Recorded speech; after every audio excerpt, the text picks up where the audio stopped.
আজ তোমাদের সাথে আমার সবথেকে প্রিয় একটা পনিরের রেসিপি শেয়ার করব। বানাবো পনির মালাই কোফতা। তো চলো ঝটপট রেসিপিটা দেখে নাও।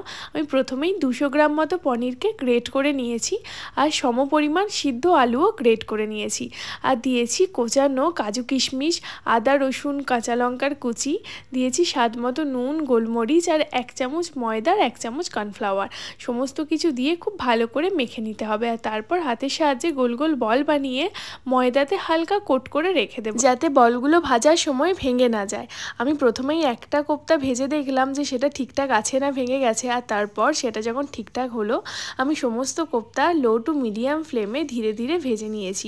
একদমই কোফতাগুলো হাই ফ্লেমে ভাজবে না, তাহলে বাইরেটা জ্বলে যাবে আর ভিতরটা কাঁচা রয়ে যাবে। কোফতাগুলো সব ভাজা হয়ে গেলে এরপর কোফতার কারিটা তৈরি করব। তার জন্য কড়াইয়ে সামান্য একটু তেল দিয়ে দেবো পেঁয়াজ, টমেটো, আদা রসুন আর কাজু। সামান্য নুন দিয়ে সব কিছু খুব ভালো করে ভেজে নেব, আর তারপর ভাজা হয়ে আসলে একটা প্লেটে তুলে ঠান্ডা করে নিয়ে একটা স্মুথ পেস্ট তৈরি করে নেব। আর তারপর কড়াইয়ে আবার কিছুটা তেল দিয়ে দেবো হলুদ আর কাশ্মীরি লঙ্কার গুঁড়ো, যাতে কালারটা খুব ভালো আসে।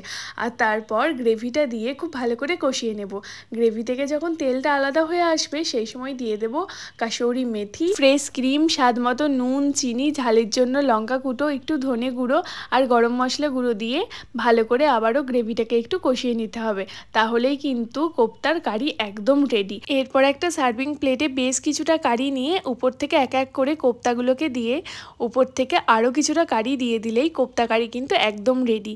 এই কোফতাগুলো কিন্তু গ্রেভিতে দিয়ে একদমই ফুটিও না, তাহলে কিন্তু সমস্ত কোফতা ভেঙে যেতে পারে। তো কেমন লাগলো আজকের রেসিপিটা অবশ্যই একটা কমেন্টে জানিও, আর ভালো লাগলে চ্যানেলটা সাবস্ক্রাইব করে দিও।